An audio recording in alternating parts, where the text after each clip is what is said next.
Question आपकी screen पे बताइए।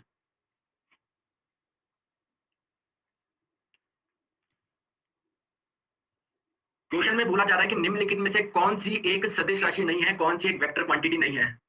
दोस्तों सदिश राशि नहीं है, इसका मतलब आप लोगों को अदिश राशि के बारे में बताना है। तो अदिश राशि कौन सी होती है? ऐसी राशियां जिनका दोस्तों रिप्रेजेंट करने के लिए डायरेक्शन की जरूरत नहीं होती। जैसे आप लोगों का मास है, तो आप लोगों को पता है मास में ये बताने की जरूरत पड़ती है क्या 2 किलोग्राम की, और मैग्नीट्यूड तो बताओगे, ये बताने की जरूरत पड़ती है 2 किलोग्राम इस दिशा में, 2 किलोग्राम इस दिशा में। आपको दोस्तों इसमें डायरेक्शन की जरूरत नहीं पड़ती, इसलिए आप लोग का स्केलर क्वांटिटी ध्यान रखेंगे। नेक्स्ट क्वेश्चन आप लोगों की स्क्रीन पे, आंसर आप लोग बताएंगे।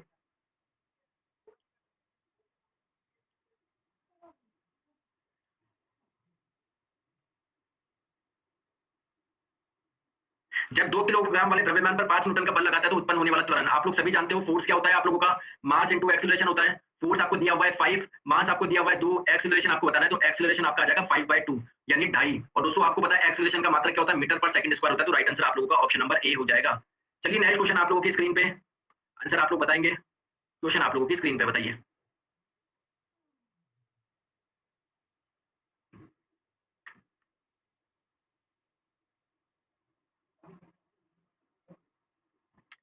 देखिए दोस्तों आप लोग सभी जानते हो जो आप लोगों का पेंडुलम होता है, जैसे मान लीजिए धागा है, इस धागे से दोस्तों कोई आप लोग का पेंडुलम है, तो जब आप लोग इसको छोड़ोगे तो कैसे जाएगा, पहले इधर जाएगा फिर इधर आएगा, तो इस पूरी प्रक्रिया में एक पूरे चक्कर में जो समय लगता है उसको हम लोग बोलते हैं टाइम पीरियड। उस टाइम पीरियड का फॉर्मूला होता है 2 pi under root of L by G, जहाँ पर एल क्या है दोस्तों, इस धागे की पूरी लंबाई है, यानी ये बॉल दोस्तों कहाँ से कितनी डिस्टेंस पर हिंज है, एल डिस्टेंस पर हिंज है, जी आपका त्वरण होता है, तो ये फॉर्मूला हो जाएगा आप लोग का option number D. Next question आप लोगों की स्क्रीन पे, आंसर आप लोग बताएंगे। क्वेश्चन आपकी स्क्रीन पे बताइए। दोस्तों किसी हवाई जहाज की ऊंचाई मापने के लिए कौन सा इंस्ट्रूमेंट है जो यूज करा जाता है, सिंपल सा क्वेश्चन है। इसका राइट आंसर कौन सा हो जाएगा, ऑप्शन नंबर ए हो जाएगा दोस्तों, अल्टीमीटर हो जाएगा। तो अल्टीमीटर आप लोग के वायुयान की ऊंचाई नापता है। एनीमोमीटर क्या करता है दोस्तों, हवा का वेग मापता है। ऑक्सीमीटर क्या नापता है, आप लोग को सभी पता है, अभी कोरोना में आपने इसका नाम तो सुना ही होगा, तो ये ब्लड में ऑक्सीजन का लेवल नापता है। दोस्तों बैरोमीटर क्या नापता है, ये आप लोगों का एटमॉस्फेरिक प्रेशर नापता है, वायुमंडलीय दाब मापता है। राइट आंसर इसका हो जाएगा option number A. Next question आप लोगों की स्क्रीन पे, आंसर आप लोग बताएंगे।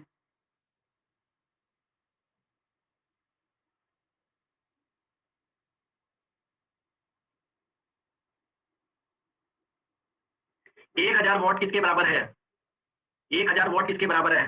तो आप लोग सभी जानते हैं 1 हॉर्स पावर में एक अश्व शक्ति में 746 वॉट होते हैं। क्लियर है क्या? यानी 1 वॉट में कितने हॉर्स पावर हो जाएंगे दोस्तों, 1/764, और 1000 वॉट में कितने हॉर्स पावर आ जाएगा, 1000 से गुना कर दो 1/764 को, यानी 1000/764। आपका राइट आंसर आ जाएगा ऑप्शन नंबर बी 1341। तो आज से सीधा याद रखो 1000 वॉट में कितना हो जाएगा आप लोग का 1341। एग्जाम में आप लोग उसको सॉल्व थोड़ी करोगे इतना बड़ा, ठीक है, तो सीधे आप लोग इसको ध्यान रखोगे। नेक्स्ट क्वेश्चन आप लोगों की स्क्रीन पे, आंसर आप लोग बताएंगे।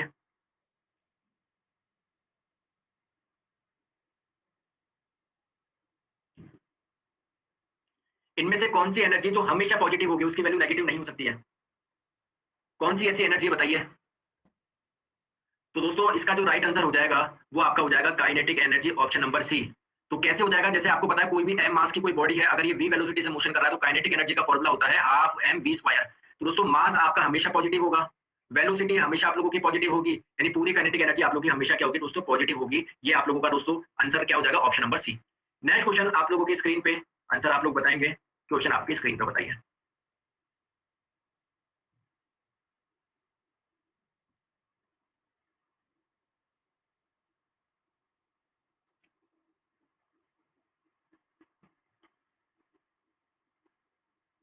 तो दोस्तों आप लोगों को पता है कोई भी आप लोगों का कंटेनर होता है तो उसके रियल में जो डेप्थ होती है, उसका तल होता है, उसका पैंडा होता है, वो आप लोगों को ऊपर उठा हुआ दिखाई देता है। तो जैसे मान लीजिए ये आप लोगों का कोई कंटेनर है, आप लोगों को दोस्तों मान लीजिए इसकी जो गहराई है केवल यहाँ पर इसका पैंडा आपको ऊपर उठा हुआ दिखाई दे रहा है, तो ये आप लोगों को वर्चुअल डेप्थ है, ये आपकी इतना आवाज हो रहा है आपको कि गहराई यही है, लेकिन रियल में कितनी है, एक्चुअल में ये है। तो दोस्तों ध्यान रखेंगे रिफ्रैक्टिव इंडेक्स होता क्या है, अपवर्तनांक होता क्या है, आप लोगों की वर्चुअल डेप्थ यानी दोस्तों आभासी गहराई, और आप लोग सॉरी रियल डेप्थ, उल्टा लिख दिया, रियल डेप्थ वास्तविक गहराई, वास्तविक गहराई, और आप लोग की वर्चुअल डेप्थ का जो रेशियो होता है ना उसको हम लोग बोलते हैं अपवर्तनांक। तो आपकी रियल डेप्थ कितनी है 20 है, वर्चुअल डेप्थ कितनी है 15 है, तो काटेंगे 5 से गए 4 बार में, 5 से गए 3 बार में, 4/3 यानी 1.33 आप लोगों का राइट आंसर आ जाएगा। चलिए नेक्स्ट क्वेश्चन आप लोगों की स्क्रीन पे, आंसर आप लोग बताएंगे। बताएंगे। Speed of heat radiation is,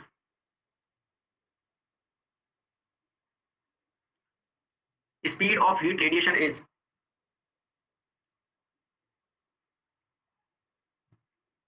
तो आप लोग जानते हैं कोई भी हॉट बॉडी होती है अपने अंदर से रेडिएशंस निकालती है ना, तो दोस्तों ये रेडिएशंस क्या होती है, एक प्रकार की इलेक्ट्रोमैग्नेटिक वेव होती है, विद्युत चुंबकीय तरंगे होती है। और आप लोगों को पता है प्रकाश भी एक प्रकार की इलेक्ट्रोमैग्नेटिक वेव होती है, और इलेक्ट्रोमैग्नेटिक वेव की स्पीड कितनी 3 × 10⁸ मीटर पर सेकंड होती है, यानी इसकी स्पीड किसके बराबर होगी, लाइट के बराबर होगी। और जब भी कोई हॉट बॉडी दोस्तों अपने अंदर से वेव्स निकालती है तो जिस पॉइंट पे टकराती है वहां पर क्या करती है, उसको हीट कर देती है, ध्यान रखेंगे आप लोग। तो राइट आंसर इसका हो जाएगा option number B.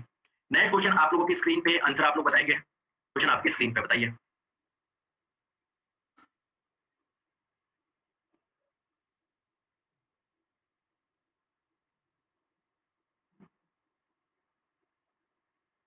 Human body का नॉर्मल टेम्परेचर आप लोगों को बताना है।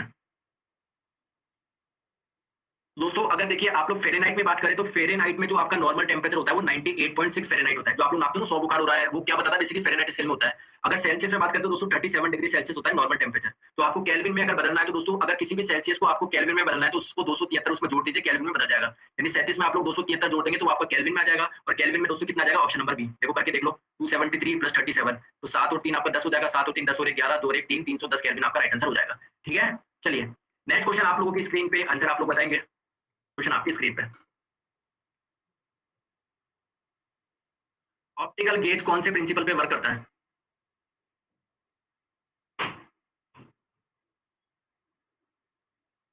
तो दोस्तों ऑप्टिकल गेज में होता क्या है, ये आप लोग कुछ इस टाइप का आप लोग का पाइप सा कुछ होता है, इसमें प्रकाश की किरण जाती है, फिर टकरा के उसी माध्यम में वापस लौट जाती है, फिर उसी माध्यम में। तो ये दोस्तों इसका राइट आंसर हो जाएगा पूर्ण आंतरिक परावर्तन। लेकिन पूर्ण आंतरिक परावर्तन नहीं है तो सिंपली आप लोग रिफ्लेक्शन बोल सकते हो, क्योंकि देखो जिस मीडियम में जा रहा है उसी मीडियम में इसमें प्रकाश की तरंगे वापस लौट जाती है। तो ऐसे ऐसे इसमें क्या होता रहता है, बार-बार रिफ्लेक्शन होता रहता है। तो ये प्रकाश ऑप्टिकल जो गेज होता है ये किस पे आप लोगों का वर्क करता है दोस्तों, आपका रिफ्लेक्शन पे करता है। राइट आंसर आपको हो जाएगा ऑप्शन नंबर ए। ठीक है, तो राइट आंसर आपको हो जाएगा option number A. Next question आप लोगों की स्क्रीन पे आंसर आप लोग बताएंगे, बहुत शानदार क्वेश्चन है ये, आंसर बताइए। बहुत अच्छा क्वेश्चन है, बताओ।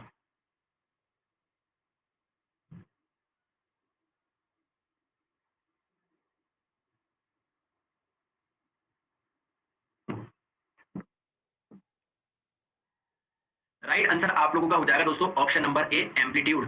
ठीक है, केवल और केवल 33% ने दिया है। वो आइए देखते हैं दोस्तों। सबसे पहले तो एक चीज ध्यान रखो, जो आपकी स्पीड होती है, जो दोस्तों ध्वनि की या किसी भी तरंग की जो चाल होती है वो होती है फ्रीक्वेंसी इंटू लैम्डा, यानी दोस्तों आवृत्ति इंटू तरंग दैर्ध्य होती है। ध्यान रखेंगे, आवृत्ति इंटू तरंग दैर्ध्य होती है। अब मैं दोनों चीजों के बारे में बता रहा हूँ, एक तो मैं बता रहा हूँ दोस्तों रिफ्लेक्शन के बारे में यानी परावर्तन के बारे में, और एक मैं आप लोगों को बता रहा हूँ रिफ्रैक्शन के बारे में यानी दोस्तों अपवर्तन के बारे में। देखिए आपका परावर्तन क्या होता है, जैसे मान लीजिए मिरर है, तो अगर प्रकाश की किरण एक माध्यम से आ रही है और अगर उसी माध्यम में वापस लौट जाती है तो उसको हम लोग बोलते हैं रिफ्लेक्शन ऑफ लाइट। दोस्तों क्या स्पीड में कुछ चेंज होता है क्या, बताओ। अरे जिस माध्यम से आ रही है उसी माध्यम में वापस जा रहा है, तो दोस्तों आपका एयर से आ रही है, एयर में जा रही है, तो स्पीड में कोई चेंज नहीं होता, रिफ्लेक्शन में ध्यान रखेंगे। दोस्तों ध्यान रखेंगे फ्रीक्वेंसी तो आप लोगों का चाहे रिफ्लेक्शन हो या रिफ्लेक्शन हो, फ्रीक्वेंसी में चेंज नहीं होता दोस्तों। स्पीड में चेंज नहीं हो रहा, फ्रीक्वेंसी में चेंज नहीं हो रहा, तो वेवलेंथ में चेंज हो सकता है क्या, तो वेवलेंथ में भी चेंज नहीं होगा। क्लियर है क्या। जबकि रिफ्लेक्शन की बात करें तो आप लोगों को पता है, जैसे मान लीजिए एयर से आ रही है पानी में, तो भी एक माध्यम से दूसरे माध्यम में जाती है, स्पीड चेंज होती है क्या, तो रिफ्रैक्शन में स्पीड चेंज होती है। आप लोगों से पूछा जाए फ्रीक्वेंसी चेंज होती है क्या, तो फ्रीक्वेंसी चाहे रिफ्लेक्शन हो रिफ्रैक्शन हो चेंज नहीं होती है। अब दोस्तों मुझे बताओ स्पीड बराबर होता है फ्रीक्वेंसी इंटू लैम्डा, तो फ्रीक्वेंसी में तो कोई चेंज हो नहीं रहा, तो स्पीड में अगर चेंज हो रहा है दोस्तों, तो दोस्तों आपकी वेवलेंथ भी क्या होगी, बढ़ेगी। यानी आपका वेवलेंथ में भी क्या होता है, चेंज होता है, वेवलेंथ में भी चेंज होता है। समझ में आ गया। तो आप लोगों को मुझे बताइए, रिफ्लेक्शन की बात करें फ्रीक्वेंसी में चेंज नहीं होता, वेवलेंथ में नहीं, स्पीड या वेलोसिटी में चेंज नहीं होता, एम्पलीट्यूड होता है। अब एम्पलीट्यूड होता क्या है दोस्तों, तरंग ऐसे जा रही है, तो मेन पोजीशन से दोस्तों ये जो ये डिस्टेंस इसको बोलते हैं एम्पलीट्यूड आयाम, तो इसमें आप लोगों का चेंज होता है, रिफ्लेक्शन में ध्यान रखेंगे। ठीक है, चलिए नेक्स्ट क्वेश्चन आप लोगों की स्क्रीन पे आंसर आप लोग सॉरी आंसर आप लोग बताइएगा, क्वेश्चन आपकी स्क्रीन पे।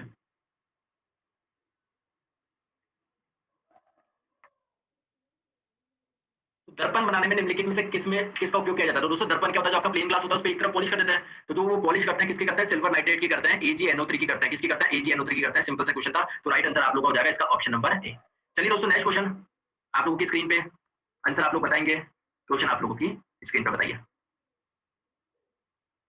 कल ये मैंने बताया था आपको इसके बारे में, फिर भी आप लोग गलती कर रहे हैं।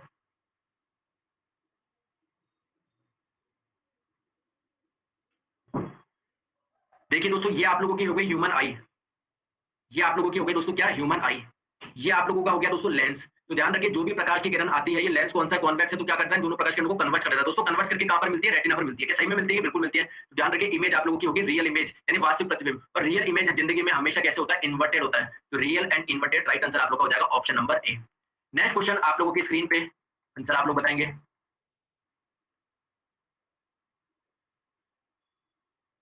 अलग अलग तारे का रंग अलग अलग होता है, निम्नलिखित में से किसके कारण ऐसा होता है, अलग अलग तारे का रंग अलग अलग होता है, निम्नलिखित में से किसके कारण ऐसा होता है।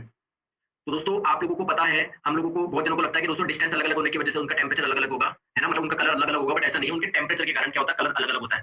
तो टेम्परेचर में भी अगर मैं आपको बताऊँ जिसका टेम्परेचर सबसे ज़्यादा उसका कलर कौन-सा दिखाई देगा, आपको लगेगा दोस्तों लाल है, बट ऐसा नहीं है दोस्तों, जिसका सबसे ज़्यादा आप लोग का टेम्परेचर होता है, उसका कलर होता है आपका ब्लू व्हाइट, क्लियर? और कम टेम्परेचर वाले का होता है रेड, है ना? इधर लिख लो कम और ये आपका ज़्यादा टेम्परेचर वाला। और आप लोग देख रहे हो टेम्परेचर अलग-अलग होने की वजह से इनका कलर भी क्या होता है दोस्तों, अलग-अलग होता है आप लोगों को, ठीक है? ये आप लोग ध्यान रखेंगे। तो लाल रंग का तापमान दोस्तों क्या होता है, कम होता है, जबकि नीले रंग का आप लोग का सबसे अधिक होता है।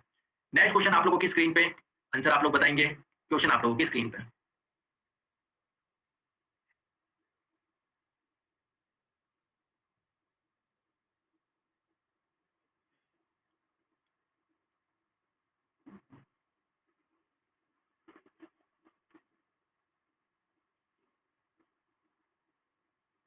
तो राइट आंसर आपको कौन सा जाएगा दोस्तों, गलत कथन बताना था। Atoms are very small in size, सही है। इनका ऑर्डर आपको पता है, मैंने बताया एटम की रेडियस 10 की पावर माइनस 10 मीटर ऑर्डर की होती है, ये बिल्कुल सही है। Atoms of two elements are same, कैसे सेम हो सकता है दोस्तों? एक तो आपने लिया फॉर एग्जांपल कार्बन का एटम लिया, एक आपने दोस्तों किसका लिया, हीलियम का लिया। तो कार्बन का एटम अलग होता है, इसमें इलेक्ट्रॉन की संख्या अलग होती है, इसका अलग होता है, तो दोनों अलग-अलग एलिमेंट के जो एटम होते हैं वो अलग-अलग होते हैं। तो दो तत्वों के परमाणु समान कैसे हो सकता है दोस्तों? ये स्टेटमेंट आपका क्या है, गलत है। जबकि कार्बन के जितने भी एलिमेंट है, आयरन के जितने भी एटम लोगे, ठीक है, आयरन के जितने भी एटम लोगे तो सारे आपस में क्या होंगे, एक जैसे होंगे दोस्तों, ध्यान रखेंगे आप लोग। चलिए नेक्स्ट क्वेश्चन पे चलते हैं, आप लोगों की स्क्रीन पे आंसर आप लोग बताएंगे। मिल्क ऑफ मैग्नीशिया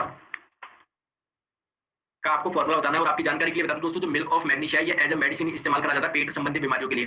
पेट संबंधी बीमारियों के लिए आप लोगों का दोस्तों ये एज अ मेडिसिन इस्तेमाल होता है पेट संबंधी बीमारियों के लिए, ठीक है? तो आपका मिल्क ऑफ मैग्नीशियम होता क्या है दोस्तों, मैग्नीशियम हाइड्रोक्साइड को ही क्या बोलते हैं, मिल्क ऑफ मैग्नीशिया बोलते हैं। इसको मैग्नीशियम हाइड्रोक्साइड को ही, मैग्नीशियम हाइड्रोक्साइड को ही हम लोग क्या बोलते हैं, मिल्क ऑफ मैग्नीशिया बोलते हैं, ध्यान रखोगे तो राइट आंसर आपको हो जाएगा ऑप्शन नंबर बी।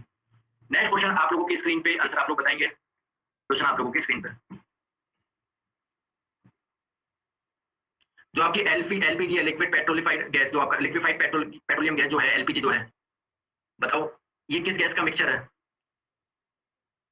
तो आपका दोस्तों जो एलपीजी गैस है, जो रसोई गैस भी बोला जाता है इसको, तो जो एलपीजी गैस है इसमें मेन मेजर कौन-कौन सी होती है, प्रोपेन और ब्यूटेन होती है, ध्यान रखेंगे। तो राइट आंसर आपको हो जाएगा ऑप्शन नंबर सी। और आपको पता है दोस्तों, जो लाइटर होता है ना, लाइटर, उस लाइटर में कौन सी गैस होती है, ब्यूटेन होती है, ध्यान रखेंगे। उस लाइटर में कौन सी होती है, ब्यूटेन गैस होती है। जबकि एलपीजी जो आपकी गैस होती है वो मेजरली उसमें दो पार्ट कौन-कौन से हैं, propane and butane. Next question आप लोगों की स्क्रीन पे, आंसर आप लोग बताएंगे।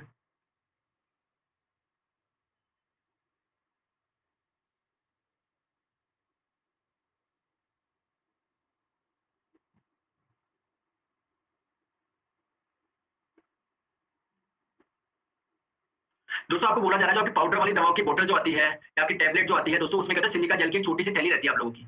तो ये सिलिका जेल क्या करता है दोस्तों, ये आप लोगों का जो भी आप लोगों का मॉइस्चर होता है, नमी होता है, उसको क्या कर लेता है, एब्जॉर्ब कर लेता है, नमी को सूख लेता है, ध्यान रखेंगे, ठीक है? जिसकी वजह से आपकी दवाइयाँ वगैरह खराब नहीं होती है। तो राइट आंसर आपका ऑप्शन नंबर सी हो जाएगा। नेक्स्ट क्वेश्चन आपकी स्क्रीन पे, इसमें पोल का समय मैं कम दूंगा, जल्दी से आप लोग आंसर बताएंगे, सिंपल सा क्वेश्चन है। जो एसिड होता है, ये क्या करता है?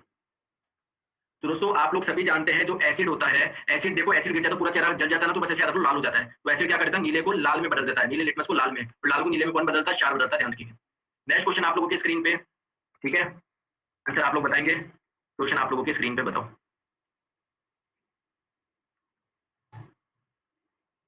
निम्नलिखित में से किसका उपयोग ब्यूटी पार्लर में हेयर सेटिंग के लिए किया जाता है? दोस्तों आप लोगों को पता है हेयर सेटिंग के लिए जेल वगैरह लगाई जाती है ना, तो बस ये पूछा जा रहा है किसका इस्तेमाल करा जाता है उसमें। तो हेयर सेटिंग में दोस्तों जो इस्तेमाल करा जाता है वो करा जाता है आप लोगों का सल्फर का। तो डिजायर्ड शेप में आप लोग के बाल को लाने के लिए, डिजायर्ड शेप में जो आपकी मन इच्छा है, डिजायर्ड शेप में बालों को लाने के लिए किसका यूज करा जाता है दोस्तों, सल्फर का यूज करा जाता है। नेक्स्ट क्वेश्चन आप लोगों के स्क्रीन पे, आंसर आप लोग बताएंगे, क्वेश्चन आपके स्क्रीन पे।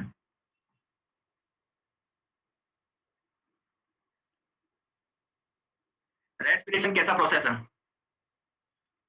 आपको पता है दो प्रकार के प्रोसेस होते हैं हमारे, कैटाबॉलिक और एनाबॉलिक, और इन दोनों को मिलकर क्या बोलते हैं, मेटाबॉलिक, ठीक है? तो दोस्तों कैटाबॉलिक क्या होता है, अगर आप लोगों की कोई चीज छोटे छोटे पार्ट में टूट रही है, कोई बड़ा मॉलिक्यूल छोटे छोटे पार्ट में टूट रही है, साथ में एनर्जी का निर्माण भी कर रही है, तो ये आपका हो जाएगा कैटाबॉलिक। जबकि एनाबॉलिक में क्या होगा, छोटी छोटी चीजें मिलकर एनर्जी आप लोगों का एब्जॉर्ब करके एक बड़ी चीज का निर्माण करती है। तो आपको पता है दोस्तों रेस्पिरेशन में क्या होता है, ग्लूकोज आपका टूटता है कार्बन डाइऑक्साइड में, जल में, प्लस आपको एनर्जी मिलती है, तो वो कैटाबॉलिक होगा। कौन सा होगा दोस्तों, वो आपका कैटाबॉलिक होगा। राइट आंसर आप लोग हो जाएगा ऑप्शन नंबर ए। चलिए नेक्स्ट क्वेश्चन आप लोगों की स्क्रीन पे, आज सुबह ही पढ़ा है, गलती मत कर देना, वरना दोस्तों सिलेक्शन नहीं होगा। मैं पहले बोल रहा हूँ, ढंग से पढ़ लो, आज सुबह ही पढ़ा है 9:30 बजे वाली। हमें बोलना सर मैं तो क्लास ही नहीं ली, मैं तो सब ध्यान नहीं खाता, फिर ऐसे तो सिलेक्शन नहीं होता आप लोगों का।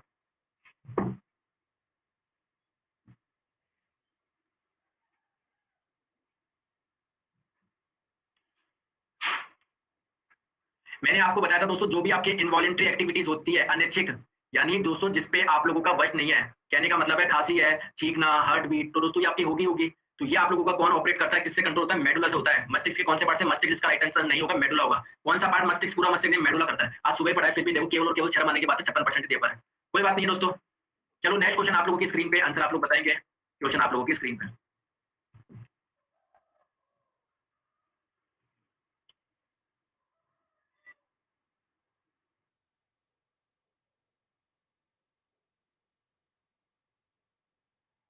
तो दोस्तों आप लोग सभी जानते हैं फर्टिलाइजेशन का मतलब क्या है। आप लोग का स्पर्म और क्या मिल रहा है, एग सेल मिलके किसका निर्माण करना है, जाइगोट का निर्माण करना। तो दोस्तों ये आपका होता है फैलोपियन ट्यूब में, यहाँ पर होता है फैलोपियन ट्यूब में। तो यहाँ पर क्या होता है, आप लोग के स्पर्म और दोस्तों जो अंडाणु होता है, एग सेल होती है, ये आपका निषेचन क्रिया यानी फर्टिलाइजेशन के द्वारा किसका निर्माण करते हैं, जाइगोट का निर्माण करते हैं। तो कहाँ पर होता है फर्टिलाइजेशन, फैलोपियन ट्यूब में होता है, जिसको डिम्ब वाइन नलिका भी बोला जाता है। क्लियर। नेक्स्ट क्वेश्चन आप लोगों की स्क्रीन पे, आंसर आप लोग बताएंगे।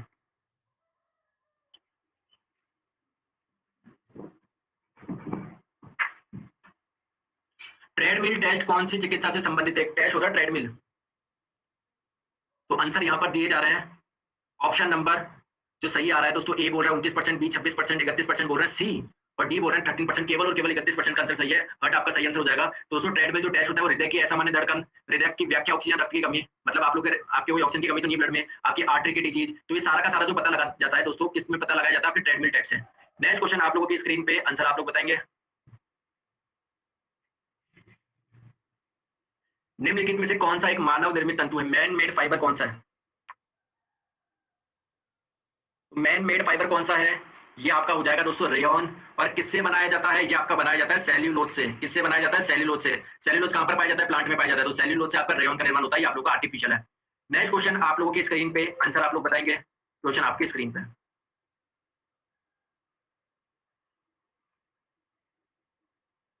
दोस्तों, एल्कोहल इंडस्ट्री में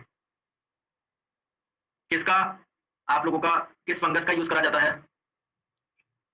दोस्तों यहाँ पर यूज करा जाता है आप लोगों का यीस्ट का, खमीर का।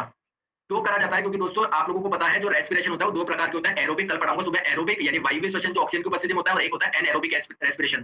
तो दोस्तों जब भी आप लोगों का एरोबिक रेस्पिरेशन होगा तो जो ग्लूकोज से आपका प्रोडक्ट बनेगा वो क्या बनता है, आप लोगों का दोस्तों कार्बन डाइऑक्साइड मिलता है, जल मिलता है, साथ में एनर्जी मिलती है। जबकि यहाँ पर आपका यीस्ट में जो आप लोगों का होता है रेस्पिरेशन वो एनएरोबिक होता है, और यहाँ पर आपका ग्लूकोज एथिल एल्कोहल में कन्वर्ट हो जाता है। ठीक है, तो दोस्तों ध्यान रखेंगे, राइट आंसर आपका ऑप्शन नंबर सी हो जाएगा, यीस्ट।